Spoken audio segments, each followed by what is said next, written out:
Today is December 29th, 2020. My name is Charles Suter. Today I'm presenting Economics 102, which I title Short versus Long Term. My main message: in the short term, the economic trend is dynamic. The goals of government, including the Federal Reserve that controls the country's money supply, is to keep the economy healthy, with business growing at full capacity, achieve full employment, stable prices and stable foreign exchange rate, keep interest rates low, balance the federal budget, and balance the international trade. However, in the short term, all these economic goals are nearly impossible to achieve simultaneously, even with U.S. government controls and interventions. The goal of economic intervention is to minimize the worst-case economic conditions in the short term and to promote ideal economic conditions in the long run.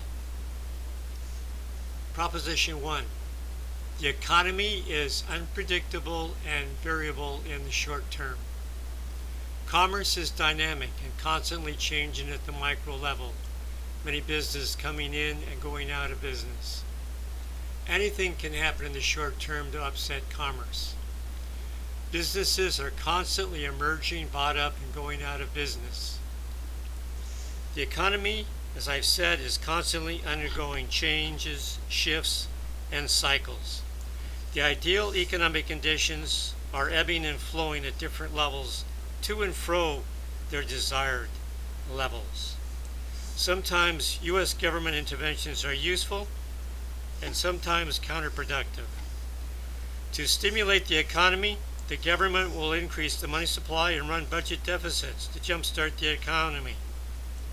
Budget deficits, however, lead to higher national debt, and an expanded money supply leads to inflation, causing instability in prices, interest rates, and ultimately international trade deficits. Proposition 2. Economic conditions struggle in between short and long-term trends. In the quest to stay relevant to customer trends, businesses change. Political, social, economic, and technical trends will often reverse. Government intervention is sometimes necessary to prevent economic ills.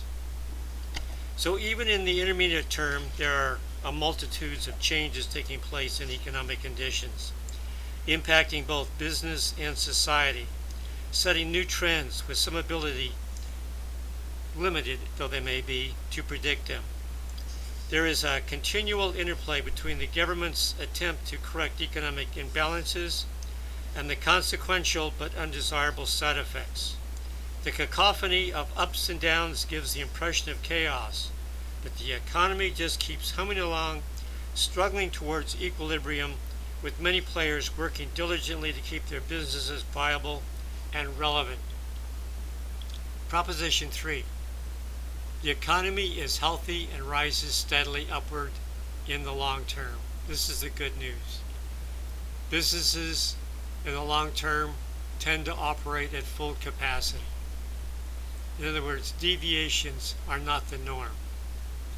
Employment remains at historic low levels, full employment. Prices are reasonably stable in the long term with a low inflationary bias. The classical economists tell us not to worry. The economy is self-correcting in the long term, and many businesses and households make individual decisions based upon their simple self-interest that will eventually lead to equilibrium and balance, even with the meddling of the government and unprecedented external circumstances. So as I said, the good news is all long-term economic trends are moving upward and towards equilibrium and optimization.